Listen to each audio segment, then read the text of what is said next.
Subscribe to WFO Radio on iTunes. Never miss a show. And don't forget to write a review. WFO. All right, we're going to get started with our post-race media availabilities for today's Gander RV 400 here at Pocono Raceway. We are joined by the crew chief of our race-winning team, which was the number 11 FedEx Ground Toyota, driven by Denny Hamlin, and our crew chief is Chris Gabehart. We will open up to questions for Chris. Please raise your hand, and we'll get a wireless mic to you. We'll start here with Zach and then go to Scott. Zach Sternhalo, Pocono Record front stretch. Chris, could you have made it had that race gone green? Yeah, I felt like we could. I felt like we were in a pretty good spot. There's never enough insurance in those situations, obviously, but that's why I pushed Denny as hard as I could to get around the 19 and get around the 20. I felt confident that once we could gain control of the race, that we could kind of be as in control as anybody of whatever might come, a caution or green-white checker, because now we're the leader on the restarts and those kinds of things. So I just let him go and go get the lead, and then as soon as he got out front, I pulled the reins on him and started putting some in the bank. We're also joined by the team owner, Joe Gibbs. We'll go ahead and continue with questions. Scott.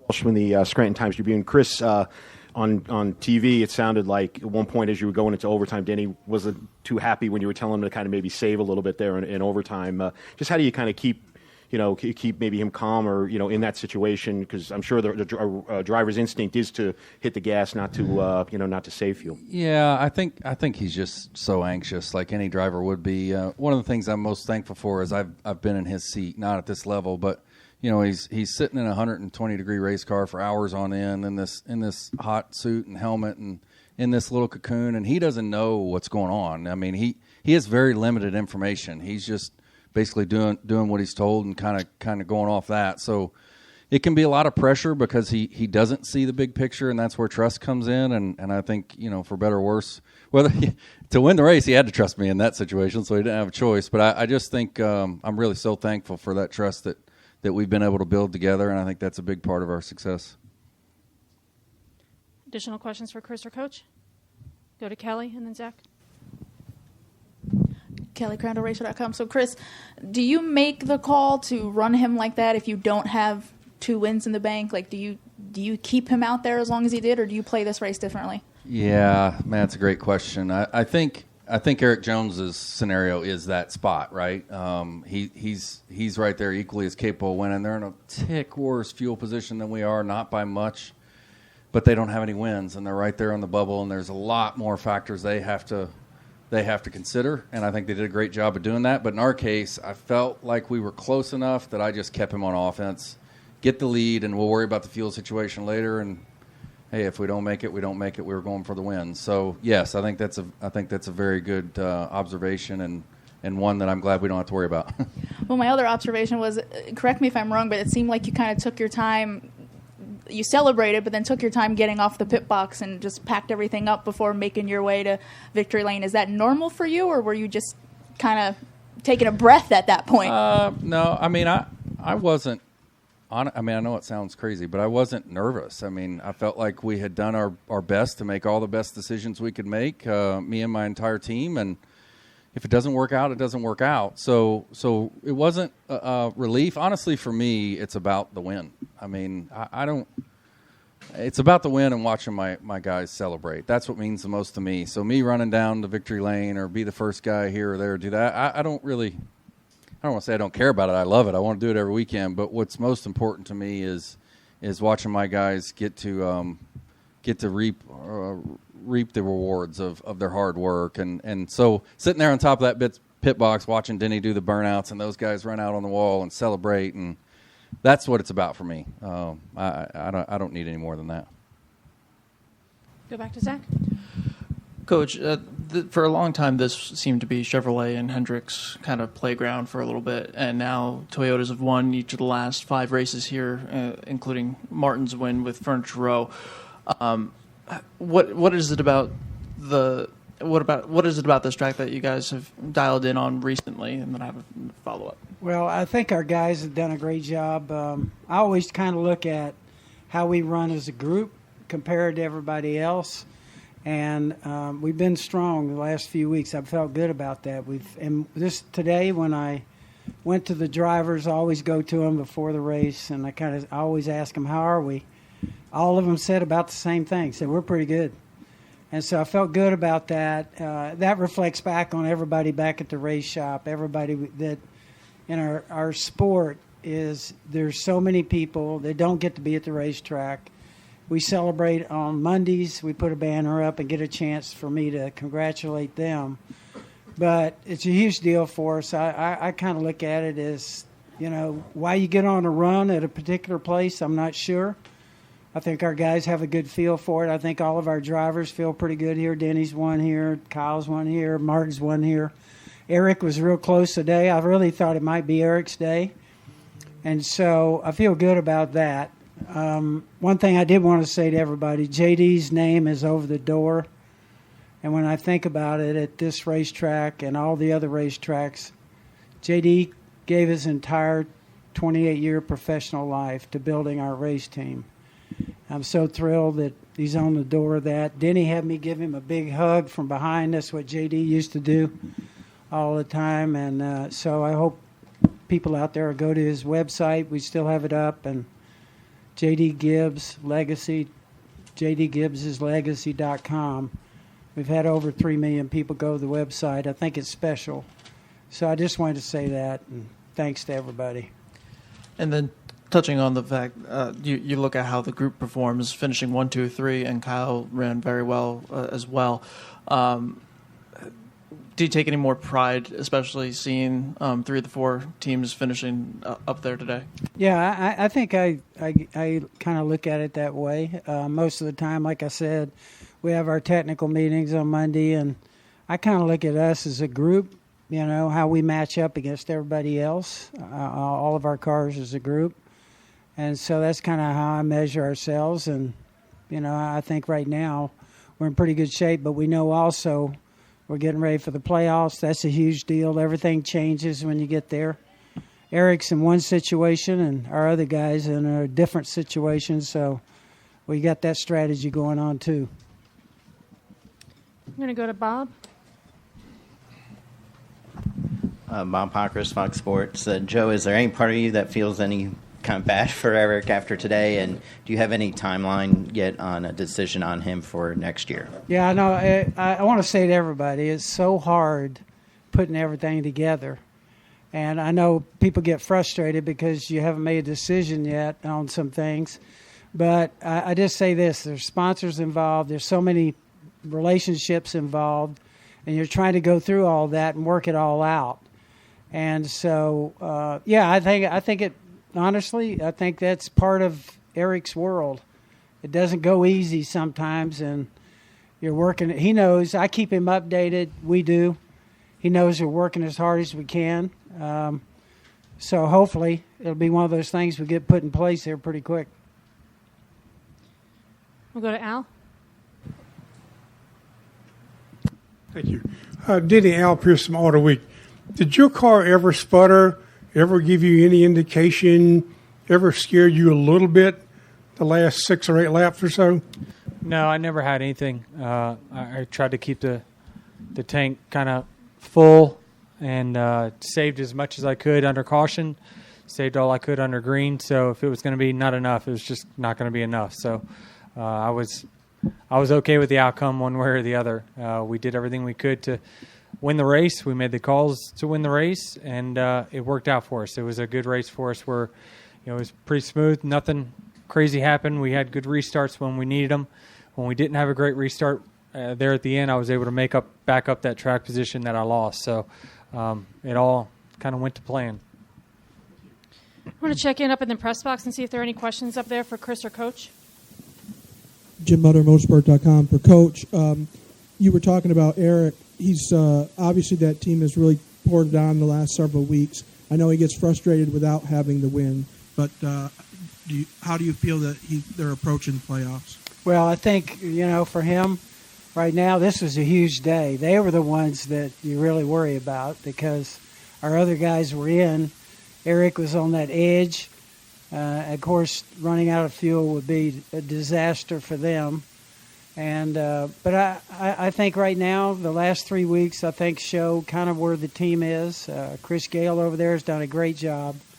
And I think Eric can sense it. And we all know with young guys, Denny's been there. Drivers have been there. Once they get it, it can be something special for them, and I think Eric's right on the verge. I know for everybody, our race team, Coy, myself, everybody there, we're all excited about Eric and his future, doing everything we can to kind of get everything in place to make sure we have him taken care of.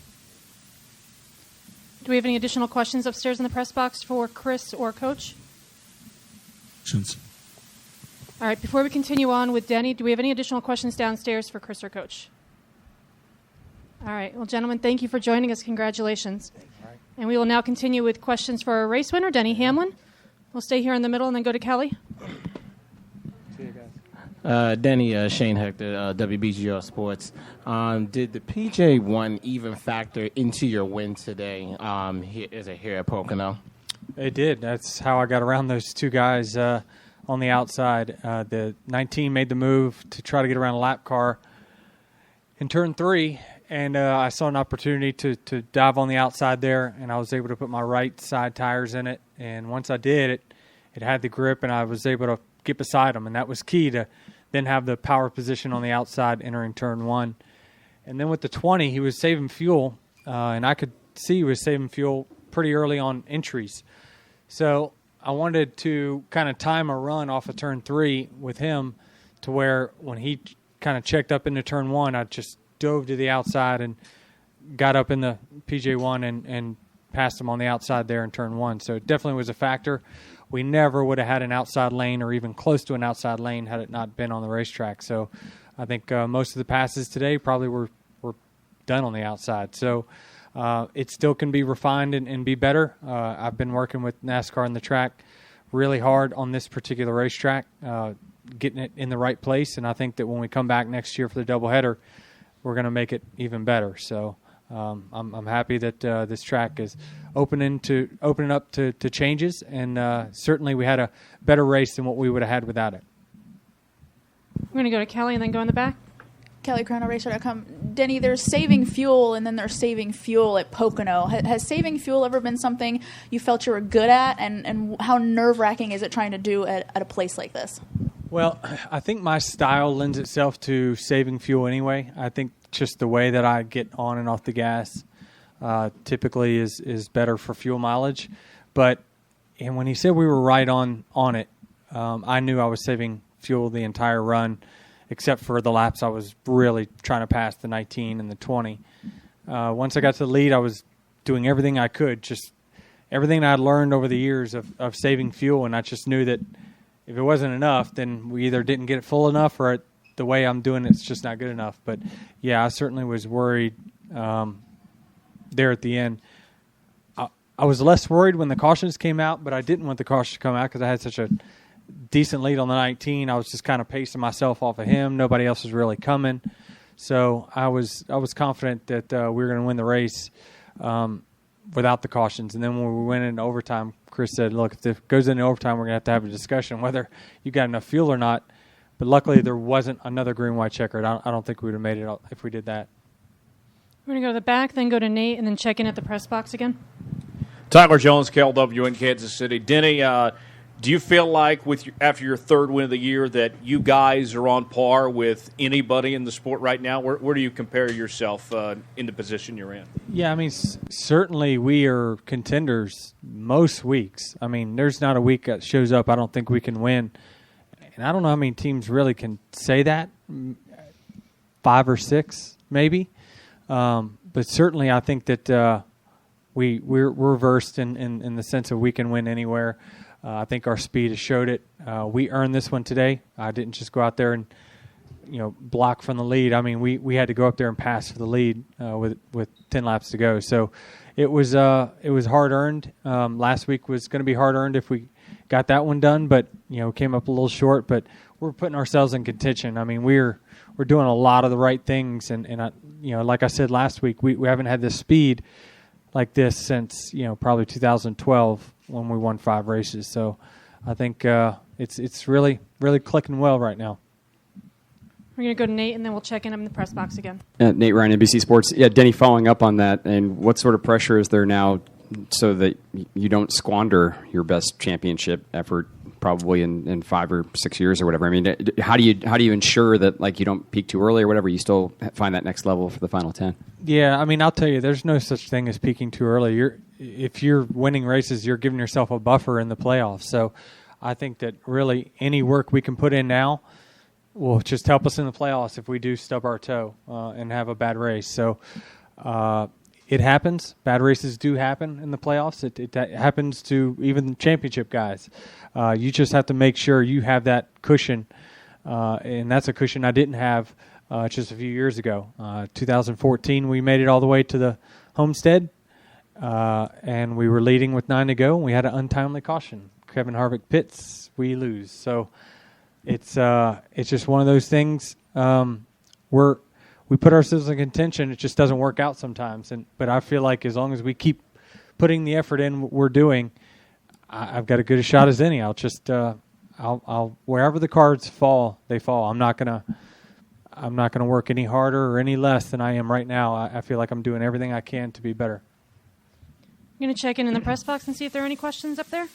Yeah, ChrisKnightCatchments.com. Denny, did the addition of the PJ1 restore any of your secrets that you used to win at Pocono from 2006 to 2010? Maybe a little bit. I mean, I thought that the years that we were really good here before the track repaved, it was a multi-lane racetrack. You could run different grooves in each corner, mostly in Turn 1.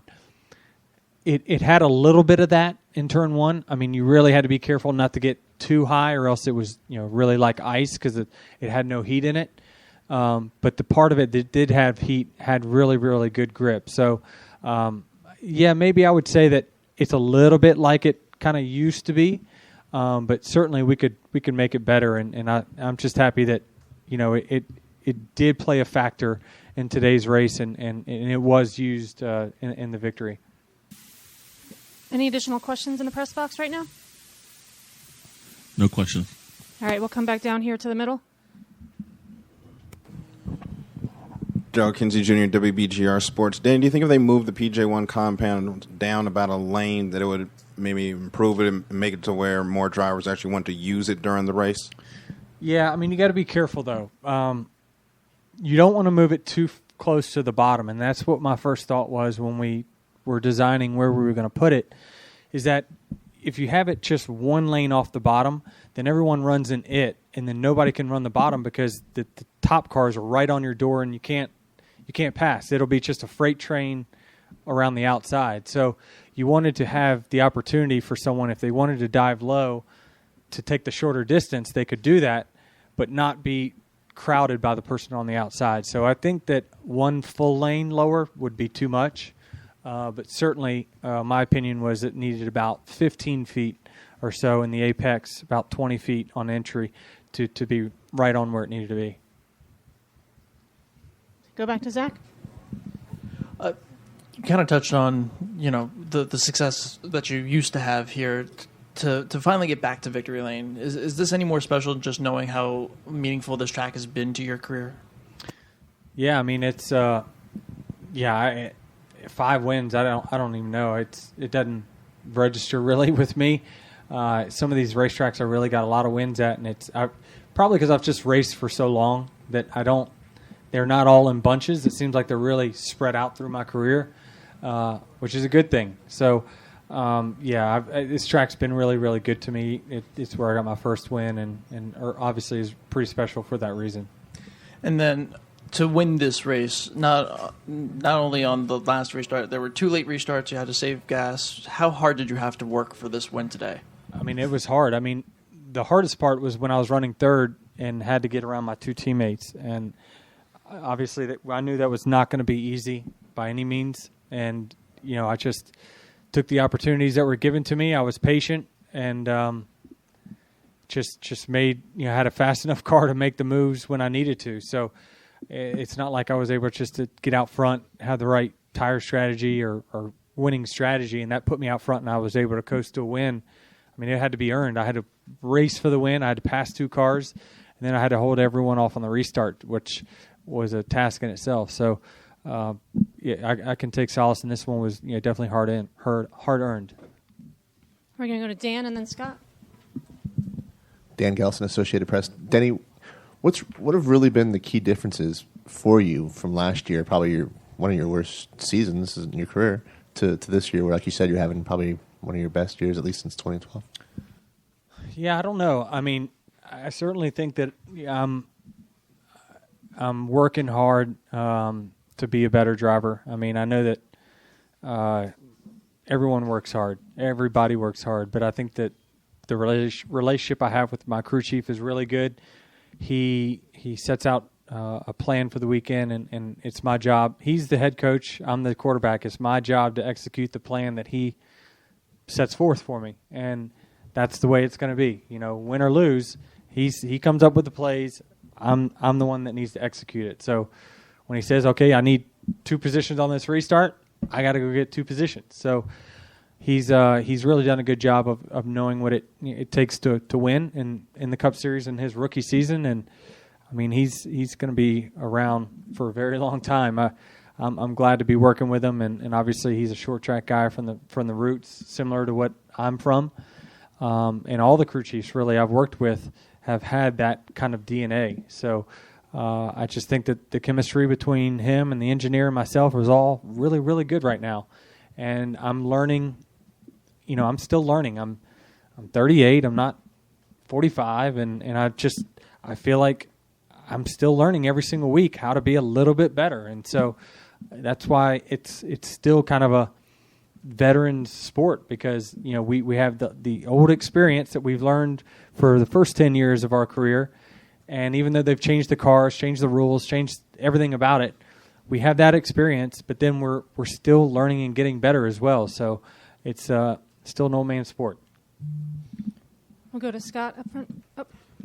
Scott Walsh from the Scranton Times-Tribune. Denny, it sounded on TV like when Chris told you as you were heading into overtime, you know, to maybe you still might have to save a little bit. You sounded like you were a little frustrated. Can you just talk about what that's like, hearing that as a driver, where maybe you think you've saved enough? And I'm sure the instinct for a driver is not to save, is to go. Yeah. You know, can you just talk a little bit about how tough that is, hearing that, and how how you try to have to be in that save mode? Well, we only had to run really 2.5 green flag laps in the last 7 official laps. So if anything, it made our fuel mileage better, but I knew that if we had one more green, white checkered, we were probably going to be in trouble. But it was going to be me, and everybody behind me was going to be in big trouble. So I knew that I did everything I could to save. I knew the pace was a little bit slower for the leaders, and especially when I took the lead there, I started backing off. We should have been okay. And I don't know, maybe we had enough for another green, white checker, but certainly I didn't want it to end on fuel mileage. I wanted for this race to end the way it naturally would have, and I knew we had, probably we definitely had a top 3 car. The 14, the 18, or the 4 and the 18 were obviously really good, but we were a little better, I thought, than the 4 in the long run, and so I just didn't want to lose it this way. I wanted to execute, especially after passing for the lead there late, something we weren't able to get done last week. So, do we have any additional questions for Denny? Go back to Zach. The fuel window here seemed to expand a lot more today than kind of years past. Did that have anything to do with less power in the engines from years past? Because it seems like it was usually like 30 to 35, and everyone really kind of pushed that more today. Yeah, with the 550 horsepower, it definitely does. And also, there's more drafting, so there's more opportunity for you to save fuel. So, I mean, there's more drag in the cars, but I think the reduced horsepower equals more fuel than what the drag adds. So, yeah, the fuel mileage was stretched a little bit from years past. Anything final for our race winner? All right, Denny, well, congratulations. Thanks for joining us. You got it. This is WFO Radio.